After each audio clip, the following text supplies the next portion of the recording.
Hi, welcome to day 15 AWS with DevOps. ఈ వీడియోలో మనం AWS RDS గురించి చూద్దాం. సో ఫస్ట్ RDS గురించి తెలుసుకునే ముందు మనం డేటా గురించి చూద్దాం. డేటా అంటే కలెక్షన్ ఆఫ్ ఇన్ఫర్మేషన్ లేదా కలెక్షన్ ఆఫ్ రికార్డ్స్. సో వీటిని డేటా అంటారు. సో ఈ డేటాలో డిఫరెంట్ టైప్స్ ఆఫ్ ఫార్మాట్స్ ఉంటాయి. స్ట్రక్చర్ ఫార్మాట్, అలాగే సెమీ స్ట్రక్చర్ ఫార్మాట్, అలాగే అన్స్ట్రక్చర్డ్ ఫార్మాట్. సో ఈ స్ట్రక్చర్డ్ ఫార్మాట్ లో ఏముంటాయంటే ఫ్రీ డిఫైన్డ్ స్ట్రక్చర్ అనేది ఉంటుంది. అలాగే ఈ సెమీ స్ట్రక్చర్ ఫార్మాట్ లో దానికి ఒక స్ట్రక్చర్ అనేది ఏముండదు, బట్ డేటా అనేది జేసన్ ఫార్మాట్ లో మనం స్టోర్ చేస్తాం అనమాట. సో ఇక్కడ అన్స్ట్రక్చర్ అనేది అసలు ఎటువంటి జేసన్ కానీ ఫ్రీ స్ట్రక్చర్డ్ ఫార్మాట్లు కానీ ఉండవు. సో అంటే ఎలాంటివి అంటే ఇమేజెస్, వీడియోస్ అలాంటివి అనమాట. ఈ ఫ్రీ డిఫైన్డ్ స్ట్రక్చర్కి వస్తే ఇందులో టేబుల్ ఫార్మాట్స్ ఉంటాయి. సో డేటా అనేది ఇట్లా టేబుల్ ఫార్మాట్ లో స్టోర్ అవుతూ ఉంటుంది. అదే ఈ సెమీ స్ట్రక్చర్డ్ ఫార్మాట్స్కి వస్తే డేటా అనేది ఇట్లా జేసన్ లో స్టోర్ అవుతూ ఉంటుంది. ఈ డేటా ఫార్మాట్స్ ని ఎక్కడ యూజ్ చేస్తారంటే డేటాబేస్ లో యూజ్ చేస్తారు. సో అసలు డేటాబేస్ అంటే ఏంటంటే, సో ఇప్పుడు డేటా అంటే కలెక్షన్ ఆఫ్ ఇన్ఫర్మేషన్ అని చెప్పుకుంటాం. సో ఈ ఇన్ఫర్మేషన్ అంతా ఎక్కడైతే స్టోర్ చేస్తామో మేనేజ్ చేసే ప్లేస్ నే డేటాబేస్ అంటాం. ఈ డేటాబేస్ లో 2 టైప్స్ ఆఫ్ డేటాబేస్ ఉంటాయి. ఒకటి రిలేషనల్ డేటాబేస్, ఇంకోటి నాన్ రిలేషనల్ డేటాబేస్. ఈ రిలేషనల్ డేటాబేస్ లో ఇక్కడ ఈ ఫ్రీ డిఫైన్డ్ స్ట్రక్చర్ ఫార్మాట్ అయితే యూజ్ చేస్తారు. అంటే టేబుల్ ఫార్మాట్ ని ఈ రిలేషనల్ డేటాబేస్ లో యూజ్ చేస్తారు. అలాగే ఈ జేసన్ ఫార్మాట్ అనేది ఈ నాన్ రిలేషనల్ డేటాబేస్ లో యూజ్ చేస్తారు. అంటే ఈ సెమీ స్ట్రక్చర్ అని ఈ నాన్ రిలేషనల్ డేటాబేస్ లో యూజ్ చేస్తారు. ఈ AWS RDS అంటే AWS యొక్క రిలేషనల్ డేటాబేస్ సర్వీస్. ఈ RDS అనేది మేనేజర్ సర్వీసెస్ అంటారు. సో దీన్ని మేనేజర్ సర్వీసెస్ ఎందుకంటారంటే, ఫర్ ఎగ్జాంపుల్ EC2 లో మనం ఒక డేటాబేస్ ని ఇన్స్టాల్ చేసాం అనుకుందాం. సో EC2 లో డేటాబేస్ ఇన్స్టాల్ చేయాలంటే మనకు ఒక హార్డ్వేర్ కావాలి. హార్డ్వేర్ లో ఒక OS ని ఇన్స్టాల్ చేయాలి. OS లో మనం DBని ఇన్స్టాల్ చేయాలి. సో ఇక్కడ EC2 ఏం చేస్తుందంటే ఈ హార్డ్వేర్ మాత్రమే మేనేజ్ చేస్తుంది. అంటే హార్డ్వేర్ లో ఏమైనా అప్డేట్లు కానీ ఏమైనా వచ్చినా సరే హార్డ్వేర్ యొక్క ప్రాపర్టీస్ అన్నింటినీ EC2 మేనేజ్ చేస్తుంది.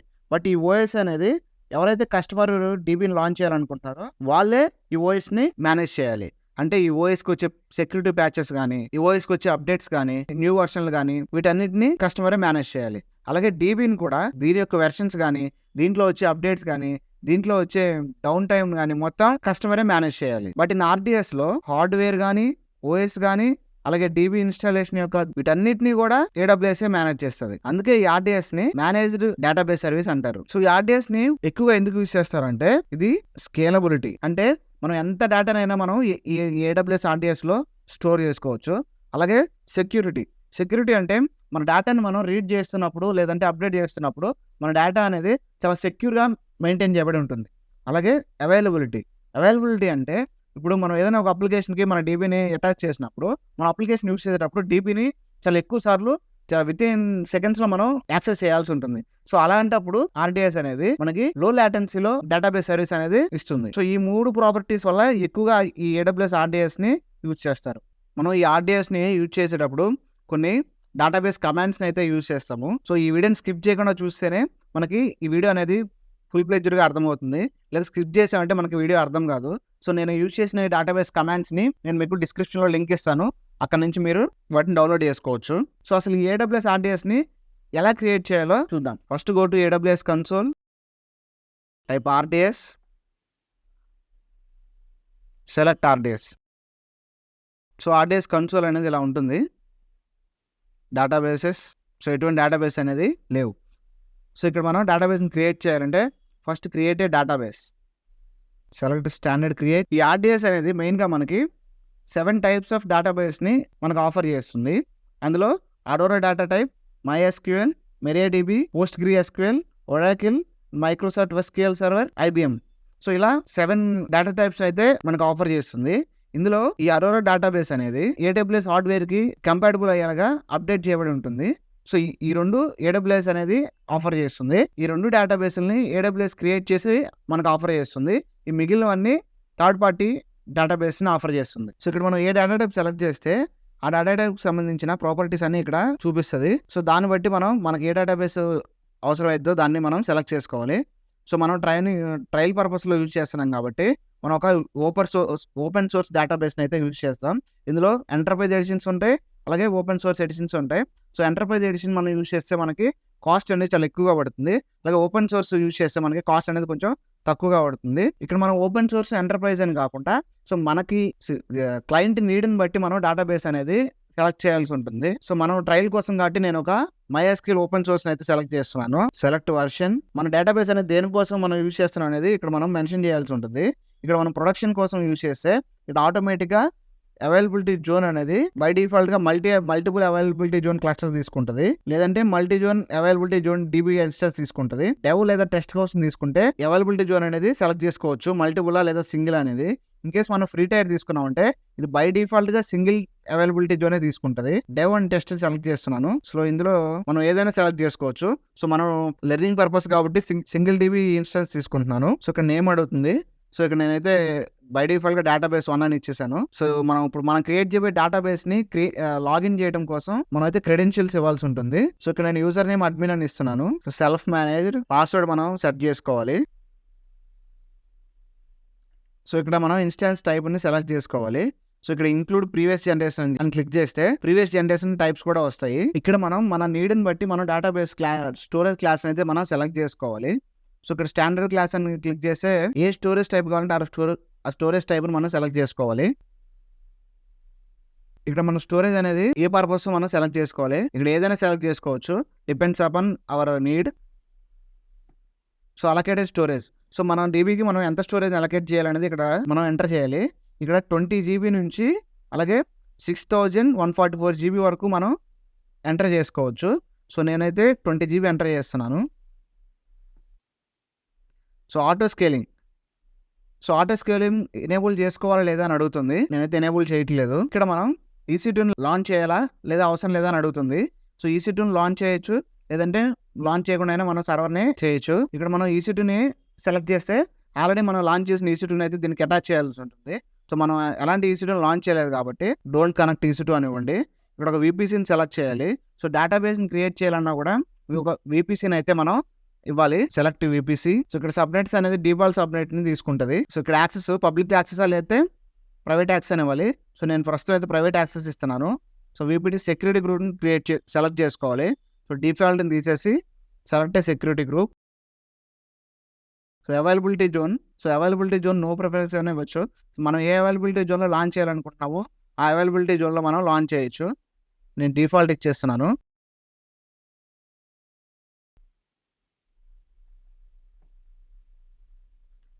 సో మానిటరింగ్ కావాలా లేదా అనేది మనం ఇక్కడ సెలెక్ట్ చేయాల్సి ఉంటుంది.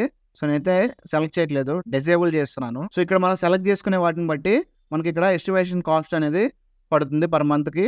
సో నేను మినిమల్ సెలెక్షన్ చేశాను కాబట్టి మనకి $14 అనేది పడుతుంది పర్ మంత్కి. So then create database. ఇక్కడ పాస్వర్డ్ డస్ నాట్ మ్యాచ్ అంట. సో పాస్వర్డ్ని ఎంటర్ చేసేటప్పుడు ఒకసారి చెక్ చేసుకోండి.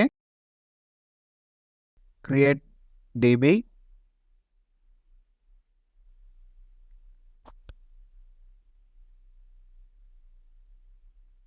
సో డేటాబేస్ అయితే క్రియేట్ అయింది. సో ఈ డేటాబేస్ కాన్ఫిగర్ అవడానికి కొంచెం టైం తీసుకుంటుంది. ఈ విధంగా క్రియేట్ చేస్తాము.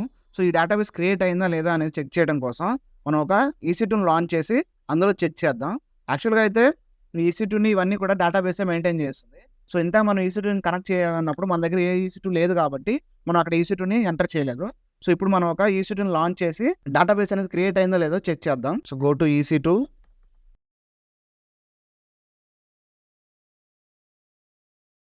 Instances, launch instance, DB-1, Ubuntu, free tier, T2 micro, select key pair, select VPC, select subnet, enable auto public IP, select existing security group, then launch instance. So instance అయితే launch చేసాము. So instance అనేది 2 bytes. So wait for some time. సో ఇక్కడ DB create అయినంత వరకు wait చేయాలి. So DB అనేది సక్సెస్ఫుల్గా క్రియేట్ అయింది. సో ఈ DBలో ఇది ఎండ్ పాయింట్ అనమాట. So wait for some time for launching instance. So launch instance, go to key pairs,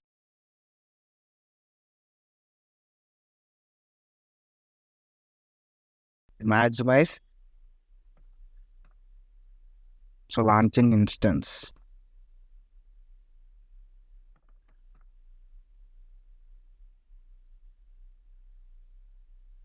so instance అయితే లాంచ్ అయింది. So first update the machine apt update.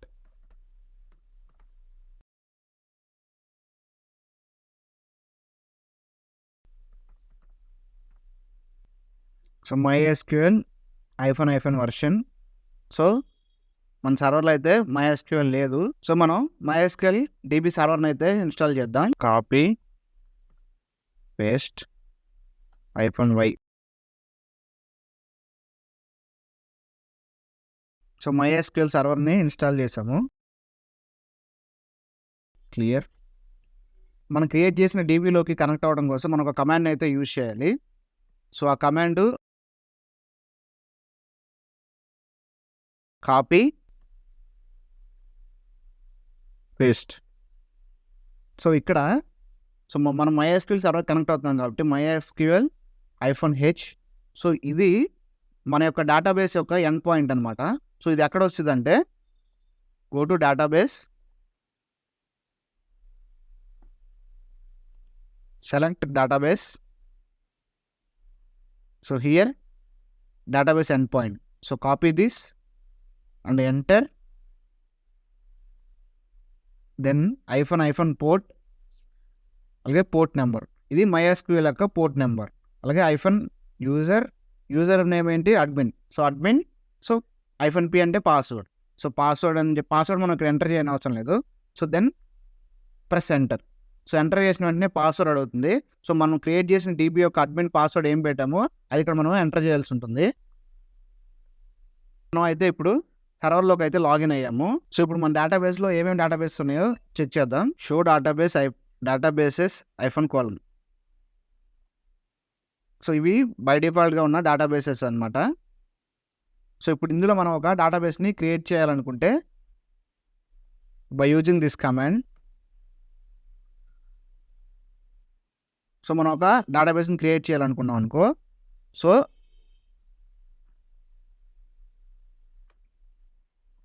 ఒక ఎంప్లాయీ డేటాబేస్ క్రియేట్ చేయాలనుకుంటున్నాం. So create a database. So మనం ఏ డేటాబేస్ని అయితే ఏ పేరుతో create చేయాలనుకుంటున్నామో ఆ నేమ్ని ఇలా ఇవ్వాలి. Press enter. సో మనం ఒక డేటాబేస్ అయితే క్రియేట్ చేసాము. So show databases. సో మనం క్రియేట్ చేసిన ఎంప్లాయీ -db అనే డేటాబేస్ అనమాట ఇది. సో ఇందులో మనం ఇప్పుడు మనం ఈ ఎంప్లాయీ డీబీలోకి వెళ్ళాలంటే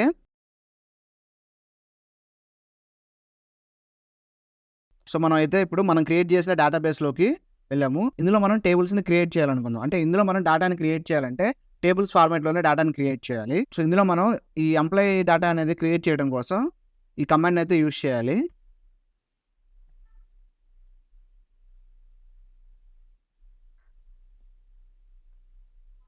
సో ఈ కమాండ్లో క్రియేటెడ్ టేబుల్ డేటా అని వచ్చాం కదా.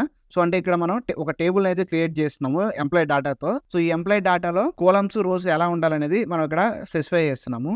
సో ఇది ఎంప్లాయీ ఐడి పక్కన INT అంటే ఇంటీజర్, అంటే ఓన్లీ నెంబర్స్ అనమాట, న్యూమరికల్ వాల్యూస్ ఇస్తాము. ఇక్కడ ప్రైమరీ కీ ఎందుకు ఇస్తామంటే డూప్లికేట్స్ని మనం ఎంట్రీ చేయకుండా ఉండడం కోసం ఇక్కడ ప్రైమరీ కీ అయితే ఇస్తున్నాము. ఏ ఎంప్లాయీ అయితే మనం ఆల్రెడీ ఎంటర్ చేస్తామో మళ్ళీ సేమ్ ఎంప్లాయీ ఐడి ఎంటర్ చేసినప్పుడు మనకి డూప్లికేట్ అనేది చూపిస్తుంది. Then employee name. So next employee నేమ్తో ఒక కోలం క్రియేట్ చేస్తున్నాం. ఇక్కడ వేర్ క్యారెక్టర్ అంటే వేరియబుల్ అనమాట, అంటే ఆల్ఫా న్యూమరిక్ క్యారెక్టర్స్. అలాగే ఇక్కడ లొకేషన్ అనమాట. సో మనం ఇక్కడ మొత్తం 3 కాలమ్స్ క్రియేట్ చేస్తున్నాము. ఎంప్లాయీ ఐడి అనే కోలం ఒకటి, అలాగే ఎంప్లాయీ నేమ్ అనే కోలం ఒకటి, అలాగే లొకేషన్ అనే కోలం ఒకటి. సో ఇక్కడ వేర్ క్యారెక్టర్ అంటే ఇక్కడ కూడా ఆల్ఫాబెటిక్ న్యూమరికల్ని మనం యూజ్ చేయొచ్చు. సో అలాగే ఇక్కడ మనం ప్రైమరీ కీ ఇచ్చాం కదా, అలాగే ఇక్కడ ఫారెన్ కీ అని కూడా ఒకటి ఉంటుంది. సో ఈ రెండింటికి డిఫరెన్స్ ఏంటంటే ప్రైమరీ కీ యూజ్ చేసినప్పుడు ఇక్కడ డూప్లికేట్ నెంబర్స్ కానీ లేదా డూప్లికేట్స్ నేమ్ కానీ రావు. అలాగే ఫారెన్ కీ ఇచ్చినప్పుడు డూప్లికేట్ నెంబర్స్ కానీ డూప్లికేట్స్ నేమ్స్ కానీ మనం మళ్ళీ రిపీట్ చేయొచ్చు. So creating a table with this command.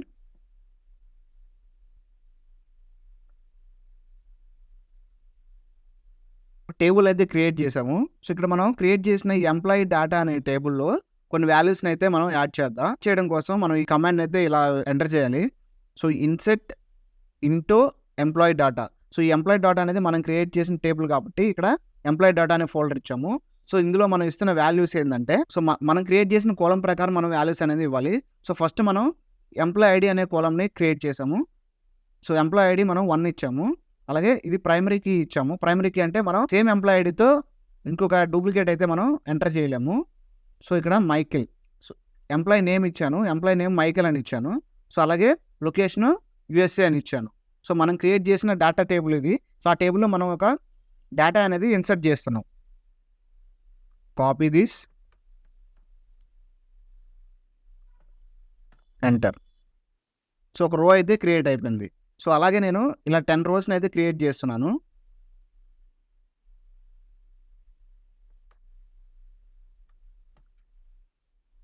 So 10 రోస్ని మనం క్రియేట్ చేసాం. ఈ కమాండ్ యూజ్ చేసి మనం చెక్ చేద్దాం.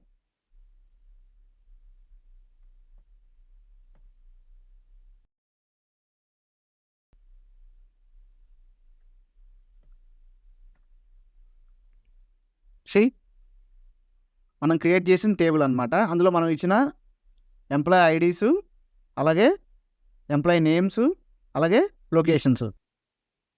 సో ఈ డేటాని మనం ఎంటర్ చేసినప్పుడు మనకి ఇలా టేబుల్ ఫార్మాట్లో డేటా అనేది క్రియేట్ అవుతుంది. సో ఇలా మనం డేటాబేస్లో డేటాని క్రియేట్ చేసి టేబుల్ని క్రియేట్ చేసి దాంట్లో డేటా అనేది ఇన్సర్ట్ చేయాలి. ఫర్ ఎగ్జాంపుల్ నీకు ఇక్కడ ఇవన్నీ కాకుండా జస్ట్ ఎంప్లాయీ ఐడి అలాగే ఎంప్లాయీ నేమ్ యొక్క డీటెయిల్స్ కావాలనుకుంటే, సో దానికి ఇట్లా ఈ కమాండ్ యూజ్ చేసి మనం ఎంప్లాయీ నేము అలాగే ఎంప్లాయీ ఐడిని మాత్రం తీసుకురావచ్చు. సో ఇన్ కేస్ నాకు ఓన్లీ ఎంప్లాయీ ఐడి మాత్రమే కావాలనుకుంటే, సో ఈ కమాండ్లో నుంచి ఇక్కడ ఎంప్లాయీ నేమ్ని తీసేయాలి. సో ఇట్లా ఎంప్లాయీ డేటా మాత్రమే వచ్చింది. సో ఇట్లా మనం డేటాని చూడొచ్చు అనమాట. So next, so for example ఇప్పుడు మనం ఎంటర్ చేసిన డేటాలో నుంచి ఒక డేటాని మనం అప్డేట్ చేయాలనుకుంటున్నాం. ఇక్కడ రజనీ అనే ఎంప్లాయీని అప్డేట్ చేయాలనుకుంటున్నాం. ఇక్కడ రజనీ ప్లేస్లో వేరే ఒకరు రావాలనుకుంటున్నాం. మనం ఒక కమాండ్ ఇచ్చి ఇక్కడ ఎంప్లాయీని అయితే అప్డేట్ చేయొచ్చు. సో దానికోసం ఈ కమాండ్ అయితే ఎంటర్ చేయాలి. సో ఫస్ట్ మనం ఏ నేమ్ అయితే అప్డేట్ చేయాలనుకుంటున్నాం ఆ నేమ్ని ఇక్కడ ఎంటర్ చేయాలి, ధనుష్. సో రజనీ పేరుని అప్డేట్ చేసి మనం ధనుష్గా చేంజ్ చేయాలి. సో ధనుష్ లొకేషన్, సో ఇక్కడ రజనీ లొకేషన్ ఇండియా ఉంది, మనం ఇక్కడ ధనుష్ లొకేషన్ యూఎస్ఏ ఇద్దాం. సో ఎంప్లాయీ ఐడి అక్కడ రజనీది 4 ఉంది. సో 4. సో ఈ కమాండ్ కాపీ చేసుకొని ఇన్సర్ట్.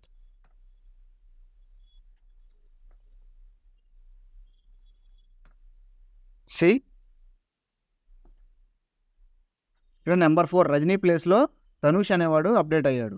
సో ఇక్కడ లొకేషన్ ఇండియా అనే ప్లేస్లో యూఎస్ఏ అనేది అప్డేట్ అయింది. సో ఇలా మనం డేటాని అప్డేట్ చేసుకోవచ్చు. లేదు మనం ఇక్కడ ఇందులో ఎవరినైనా డిలీట్ చేయాలనుకుందాం, ఈ పవన్ అనే డేటాని డిలీట్ చేయాలనుకుందాం. సో ఇక్కడ మనం ఆ ఎంప్లాయీ ఐడిని అయితే మనం డిలీట్ చేయాలి. సో ఈ కమాండ్ తీసుకొని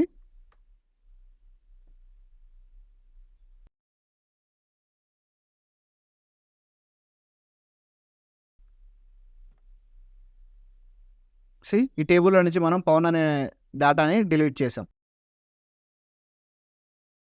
సో ఇలా మనం డేటాని ఎంటర్ చేయొచ్చు, మాడిఫై చేయొచ్చు, అలాగే డిలీట్ చేయొచ్చు. సో ఇక్కడ మనం యాక్చువల్గా మనం ఎలా చేయాలో చూసాము. బట్ రియల్ టైంలో ఎలా అంటే ఒక అప్లికేషన్కి మనం ఈ డీబీని అటాచ్ చేసినప్పుడు బై డిఫాల్ట్గా డేటా అనేది స్టోర్ అవుతుంది. సో నువ్వు అప్లికేషన్లో అప్డేట్ చేసినప్పుడు బై డిఫాల్ట్గా ఇక్కడ డేటాబేస్లో కూడా ఇన్ఫర్మేషన్ అనేది అప్డేట్ అవుతుంది. సో ఈ విధంగా మనం డేటాబేస్ని క్రియేట్ చేయొచ్చు. సో ఎవరైనా AWS DevOps నేర్చుకోవాలనుకునే వాళ్ళకి మన ఛానల్ని షేర్ చేయండి, అలాగే సబ్స్క్రైబ్ చేయండి. Please like, share and comment. Thank you.